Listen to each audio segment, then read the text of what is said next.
một người thầy thuốc, cho nên cái tâm sinh lý tôi hiểu chứ.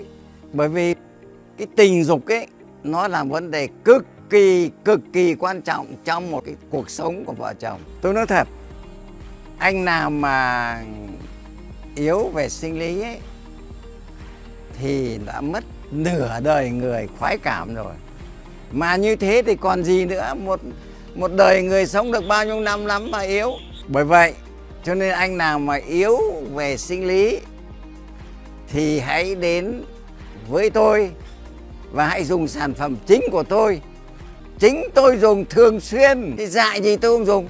Bởi vì tôi nghiên cứu, tôi biết tác dụng của nó. Nhất là tôi lại là một bác sĩ, thì dại gì tôi không dùng. Chính tôi dùng cái đó thì mới đáp ứng được cái nhu cầu của vợ tôi, và ngược lại thì tôi mới khỏe được như thế này. Cái Trường Xuân Vương này là anh càng uống nó càng đầm, và sức khỏe chung nó đi lên. Vì nó có tác dụng là tâm, can, tỳ, phế, thận, thì nó tăng cường được cái sức khỏe chung. Tôi nói thật, tôi năm nay có tuổi đấy. Thế nhưng mà đáng cái tuổi của tôi ấy là không đẻ được đâu. Nhưng tôi uống cái này, thành ra tôi lúc nào cũng là 35 tuổi. Vâng. Đấy, thành ra là tôi vẫn đẻ bình thường. Đấy, anh Đoàn biết, tôi hơn 80 tuổi lấy vợ, đẻ ngay con gái. Mấy cậu nó bảo nó cái mã của ông đẻ sao được con gái, đẻ luôn phát con gái nữa. Chứng minh luôn đúng không? Chứng minh luôn, đây là Trường Xuân Vương. Cái sản phẩm Trường Xuân Vương này, từ khi tôi sử dụng thì tôi thấy sức khỏe rất tốt, chung là ngủ tốt, mà về bên đây sinh lý cũng rất tốt. Nói chung là vẫn cứ tất cả là tôi vẫn cứ chiều được các bà vợ. Từ trước ông chưa uống cái thuốc này thì một đêm là ông phải đi tiểu tiện hơi nhiều lần. Nhưng từ ngày ông uống cái thuốc này để là cái độ đi tiểu tiện nó ít đi, và cái ngủ thì nó cũng không có đau lưng, không phải vặn vẹo gì người ngậm, không phải bẻ cổ chân cổ tay gì. Thế thỉnh thoảng có gặp bà tí là vui vẻ, cái là ngủ là một mạch cho đến sáng luôn. Thế trong cái thuốc này nó có cái hay thế. Tôi trước cảm thấy nó đau hết cái người, đau lưng. Nhưng sau khi được giới thiệu, mà ông Trọng giới thiệu nói về cái sản phẩm Trường Xuân Vương này rất là tốt, thì tôi dùng khoảng được 2 tuần. Tôi thấy cảm thấy người nó khỏe khoắn ra. Mà bởi khi tôi dùng được của thuốc này là nó khỏi, nó đỡ ra, mà coi như cảm thấy đi lại với vợ nó khoan khoái hơn. Sau khi sử dụng sản phẩm Trường Xuân Vương, giờ tinh thần của mình nó phấn chấn hơn này, công việc được tốt hơn này, các mối quan hệ với bạn bè này, đồng nghiệp này được cải thiện hơn, thân thiện hơn, vui hơn, và đặc biệt nữa là vợ mình vui hơn, thì gia đình trong nhà lúc nào cũng có tiếng cười vui vẻ. Và vì nói đúng câu là bây giờ mình cảm giác mình được lên chức, trên bảo dưới nó nghe nên là mình rất là an tâm và sử dụng sản phẩm Trường Xuân Vương này. Mình có biểu hiện của chứng rối loạn cương dương. Đây là một vấn đề rất là nhạy cảm. Tôi cũng khó có thể tâm sự được cùng với ai, nhưng cũng rất là may trong một lần nhậu cùng ông bạn đã giới thiệu cho tôi đến cái sản phẩm Trường Xuân Vương này. Sau khi sử dụng thử một liệu trình, tôi thấy sức khỏe cũng như những triệu chứng của tôi giảm rõ rệt. Mình bắt đầu bị giảm sinh lý nam. Qua cái thời gian sử dụng Trường Xuân Vương ấy, thì mình thấy là cơ thể mình khỏe lên rất là nhiều, và mình thấy sinh lực của mình nó dồi dào hơn rất là nhiều. Bubbles from coming out. And another tip I want to share with you guys is that when you're casting your epoxy, cast it slowly. And as you can see, my live edges on my slabs are not sealed. Now, the way we previously done it in the past is we would seal our live edges with epoxy. We will wait for it to dry. Then we will come and scuff it and sand it up. So when we're going to cast our epoxy, that the new epoxy we're casting will bond to the edge of our slab. But we stopped using that method because if you think about it logically, we want the epoxy to penetrate into the wood. And thus is why we are using this method I'm currently using. We are using a deep casting epoxy, which means I can literally cast the full depth of this table in one go. But we still prefer to cast our epoxy in layers, which takes us round about 5 to 6 days. It's winter now, so it will take round about 6 days and we have so much positive feedback on people that started small companies. People that were so scared of working with epoxy that are so comfortable with working epoxy now. People that's making small chopping boards. People that's DIYists and hobbyists that were so afraid of working with epoxy, and now they are so comfortable with working with epoxy. Like I mentioned, this will literally show you every single thing in detail, how we manufacture and design all our tables. Check this ad out and you can decide for yourself if you want to purchase it or not. We've been building epoxy tables for many years now, and we are finally going to share all our methods and techniques with you.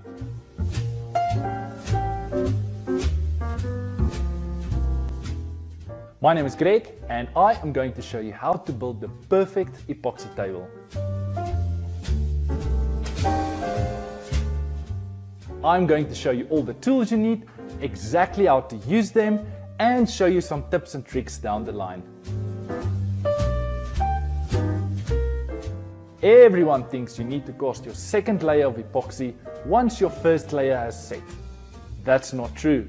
You need to cast your second layer of epoxy once your first layer has become tacky.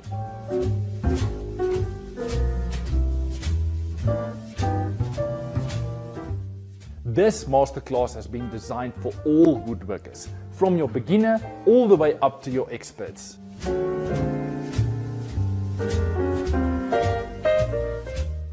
Click on this video or in the description down below for more information.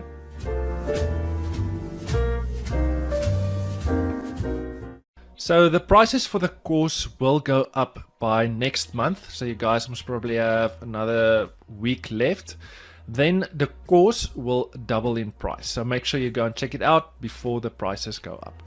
Continuing with the video, like I mentioned before, we are using a deep casting epoxy, which technically we can cast the whole table in one go, but what we found is that casting in layers, we are still using a deep casting epoxy, but casting the table over the course of say 5 to 6 days, casting a total amount of, depending on the thickness of the slab, we will cast around about five layers we will cast, and we found that this reduces the amount of bubbles we have. Remember, we don't going to sand all the way up to 1500 grit. And the last step before we go into oil is just to give our table a good clean. Now I am using my polish machine. Now trust me, this is not to polish the table.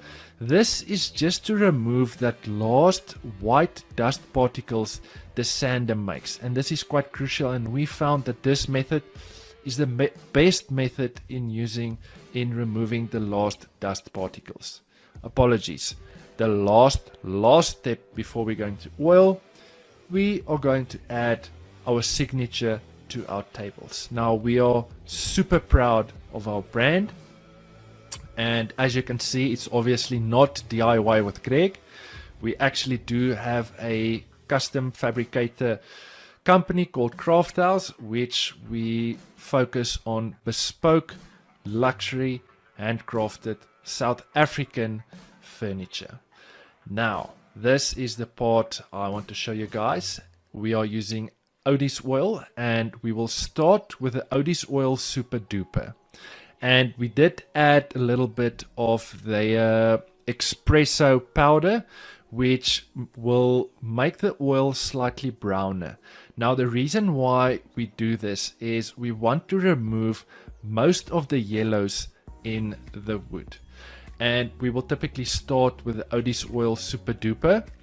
We will use a very old sander on a low RPM because the vibration of the sander massages the oil into the wood. We love this step.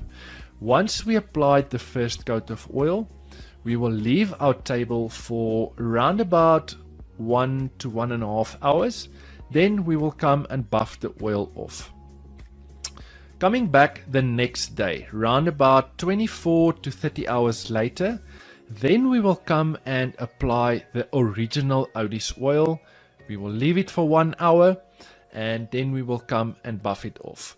Then we will leave the table for another day or two and give that oil enough chance to penetrate into the wood.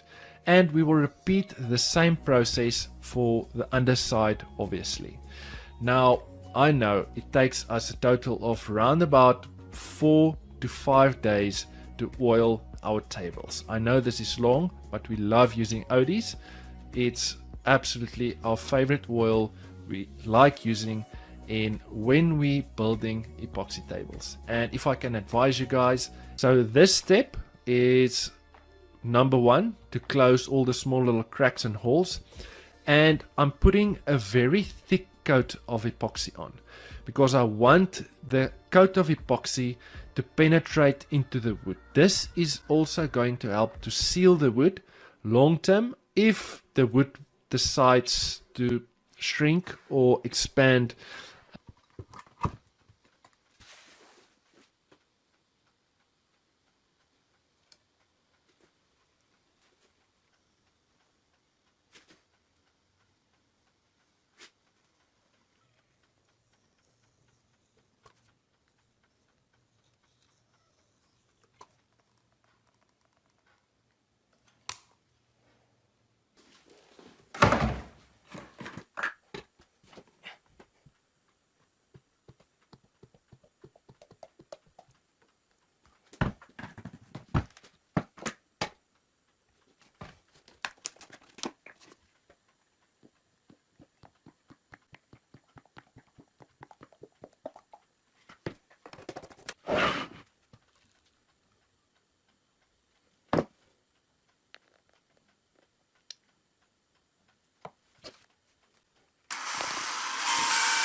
100%. You don't want a mistake at this part.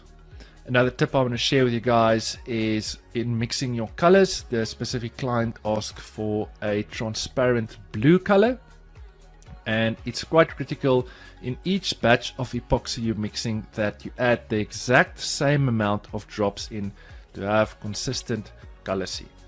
Now I'm just busy testing out our new tool in our shop, and that is a vacuum chamber. And I honestly do have to say that this changed the way we build tables. This method is literally removing all the air bubbles from your epoxy. It was quite expensive, but definitely an investment for our company. Now, busy casting the epoxy, you will see as we cast more layers after one another, you will see the colors will become darker on the blue.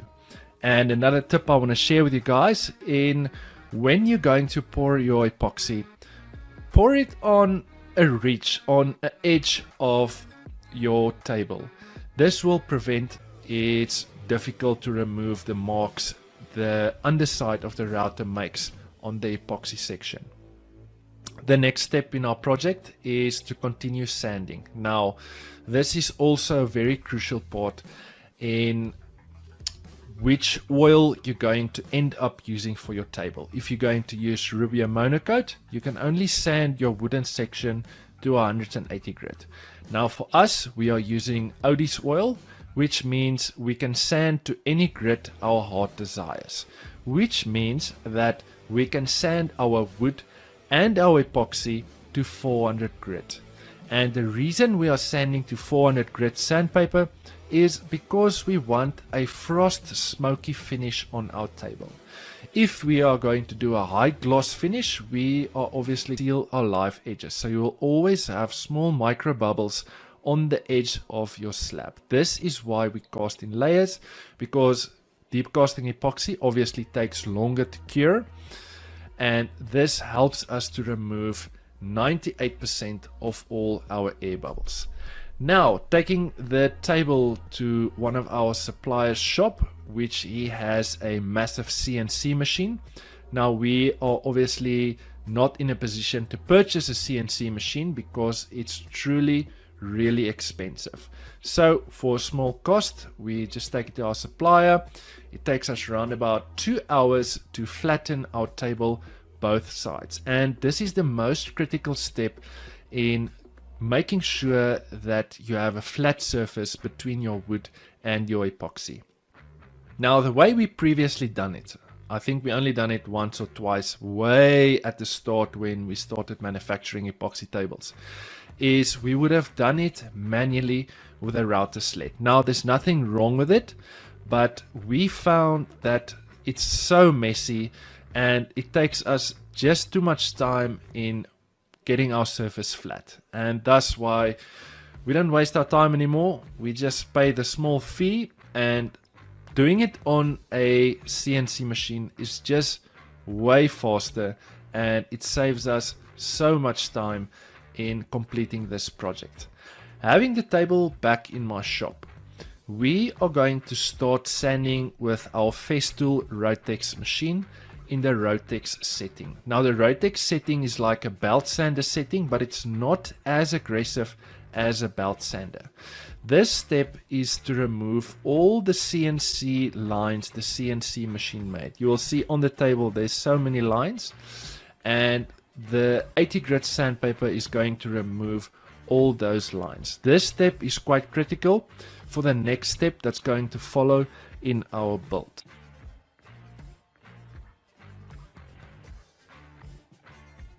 In designing and filming a full 3-hour online course which you can watch in your own time, exactly how we manufacture and design epoxy tables.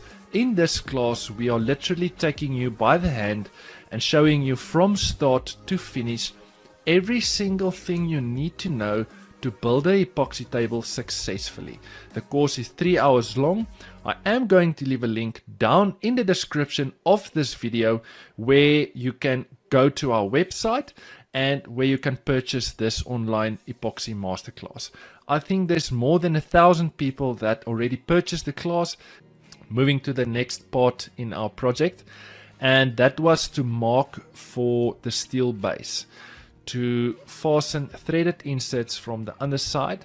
And this is also a crucial step. Don't use screws or anything to fasten your steel base to the underside of your table. Just use threaded inserts. It's really easy to insert them. You can buy this online. I think we literally only have 1 or 2 shops in South Africa that sells decent threaded inserts.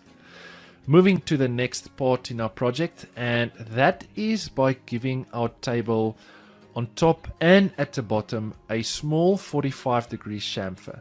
Now we really try to keep this chamfer as small as possible because we do want to keep the thickness of the table. We don't want to go and cut too bigger of chamfers because I feel it takes away from the thickness of the table. And another tip I want to share with you guys in when you're going to router your edges, sand your table up to 180 grit. Then you come and give your table a chamfered edge, and then you continue sanding your table, because you will see the router will obviously make marks on the epoxy section of your table, and the bearing of the router will make a small little groove on the side of your table. A groove not deep, it literally just makes a line that you have to come and sand afterwards. This is quite critical. We found that when we sand it into high grits,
So once we completed sanding our complete surface of our table, you will see there's obviously still some lines only on the epoxy sections. On the wood sections, it's totally flat. There's no CNC marks. You have to come with your airbrush and remove all the last dust particles in all the small little cracks and holes. Then we go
if you are not using Odys, just give it a try. Now, we are not sponsored by them, but we just love using the oil overall. And just see how this epoxy and the live edge on the inside just pops when we're going to apply this oil. It's absolutely beautiful. Now, before I'm going to leave you guys with the final product, I have to ask you guys, if you enjoyed this video and you enjoyed the content and you did learn something new from us, give this video a thumbs up. Make sure you subscribe to the channel. Make sure you leave a comment down below. What do you think of this table and what would you have done differently? By subscribing to our channel, it's honestly just helping us to grow and helping us to produce more content for you and for everyone out there that wants to build DIY projects and help you guys in building them successfully. I hope you guys enjoy the final product, and make sure you check out our online epoxy masterclass, and you guys can also go and follow us on social media, Facebook, Instagram, and sorry, we don't have TikTok. We had TikTok, but not anymore. And yeah, I hope you guys enjoyed this video. I'll see you next week with another super cool project. Thanks guys. Cheers.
The epoxy takes longer to cure.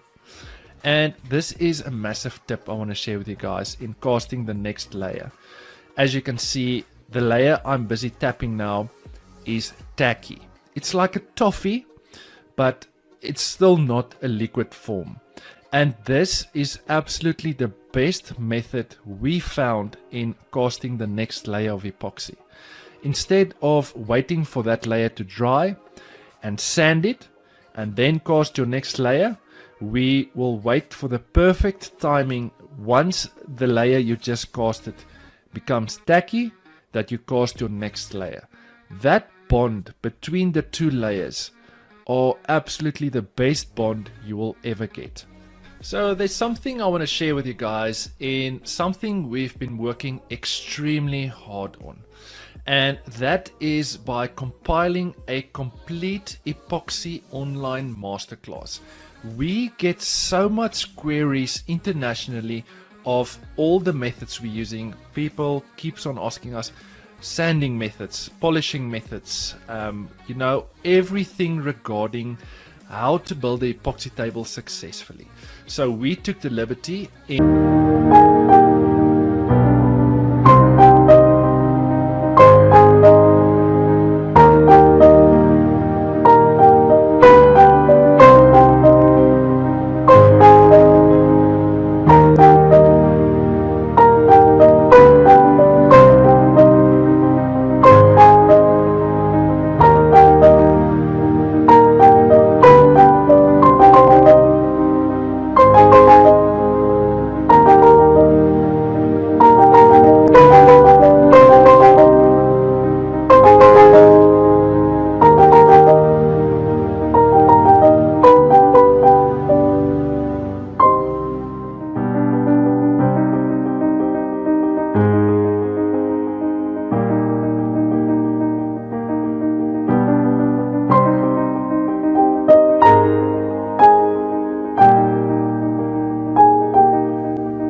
specific wood species we are using for this project is called Matumi, because we always get queries internationally for all the tables we build. People always want to know what wood species we are using. So it's called Matumi, and unfortunately for all the international viewers, this is only locally sourced from South Africa. It comes more from Tsenin World up all the way into Botswana, going up all the way into Africa. It's one of the most popular wood species to build epoxy tables in our country. And I honestly do have to say the design came out magnificent. Also, another tip I want to share with you guys, what I'm busy doing now, is something we normally don't record on video. And before you're going to place your slabs into the mold, always make sure to airbrush them to remove all the dust particles from your slab.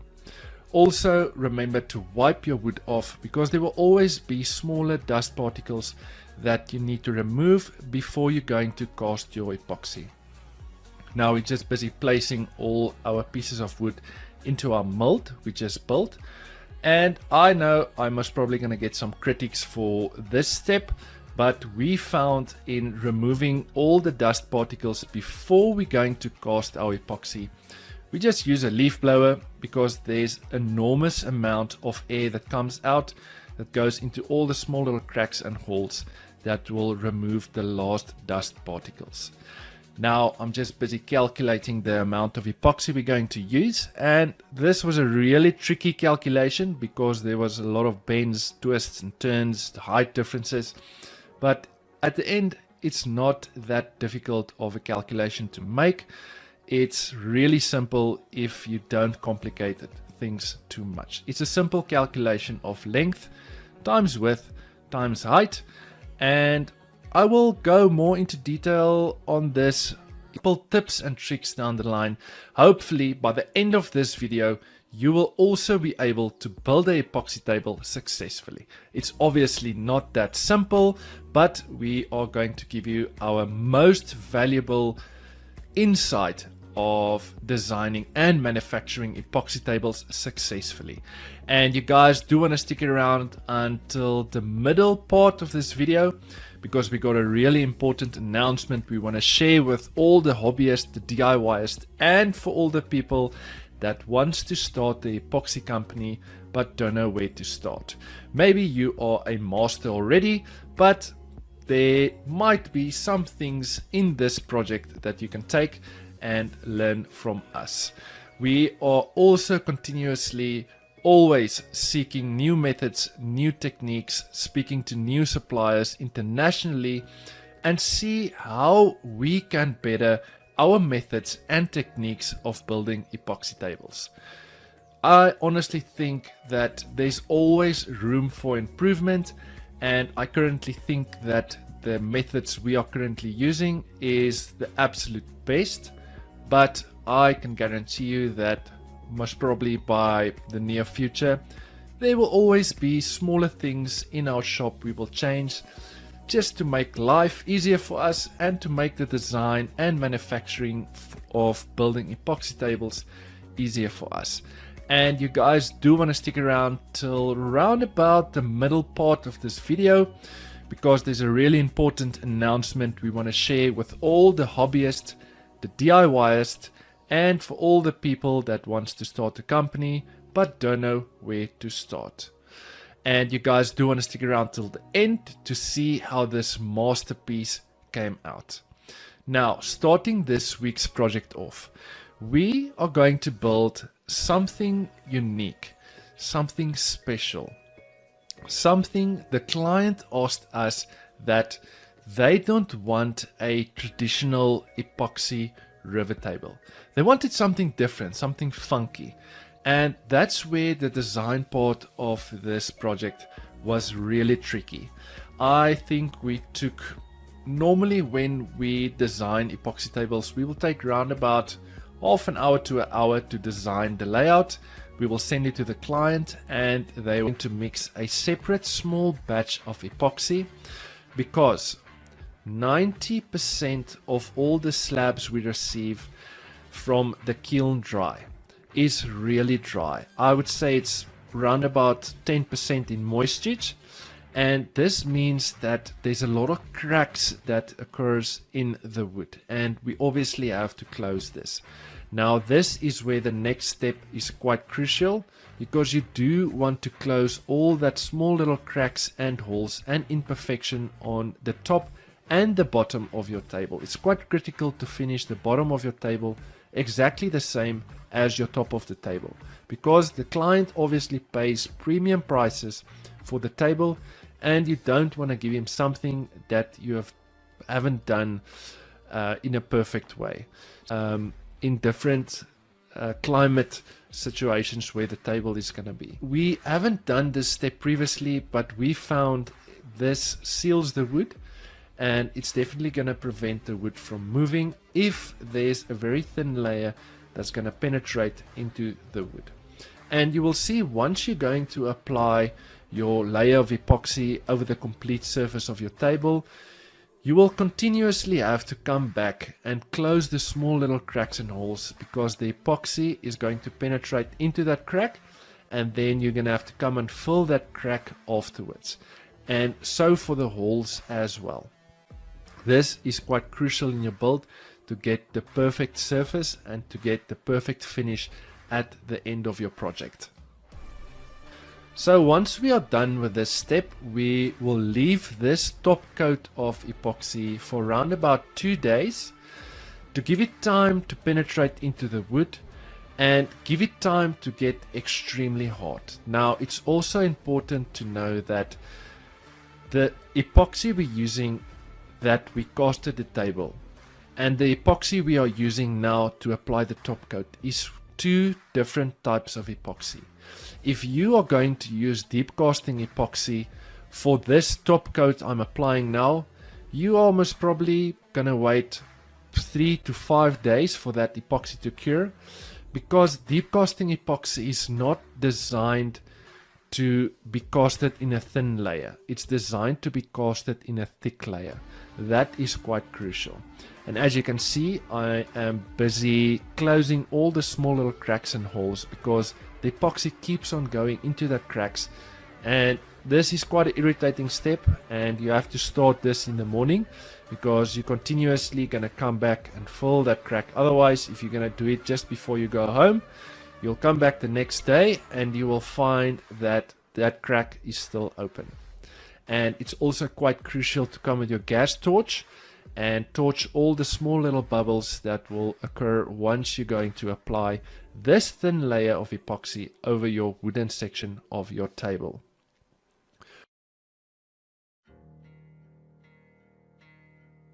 Moving to the next step in our project, and that is by cutting our table down to its final size. Another tip I want to share with you guys in when you're designing and building your table, always build it slightly bigger lengthwise and widthwise, because you don't want to build a 2.4 meter table and then you're gonna have to cut it down slightly. This is dumb, if you ask me.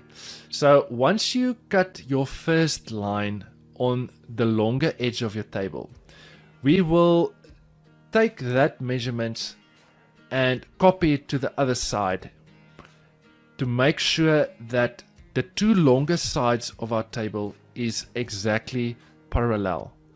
And then after, we will come and square the smaller edges of our table off with a square. This is quite crucial. Don't start with your smaller edges of your table, always start with the longer edges. We found that previously we done a table and we started cutting the shorter edges of our table and we struggled to get the table square. So start with the longer edges of your table. And for this step I am using my HK85 track saw, and as you can see I must probably got like 10 to 15 more left on the thickness of my table, which meaning my table was a total of 60 millimeters thick. in the center of this video, where I'm going to do some more explanation on a epoxy masterclass we are presenting for people that wants to start building epoxy tables. Now I'm just busy mixing my part A resin and my part B hardener together, and it's quite critical to get your ratios absolutely 100.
were happy with it. With this specific project, we took almost, I would say, estimate around about 3 hours just to design this table. And I honestly do have to say that this table came out absolutely stunning. The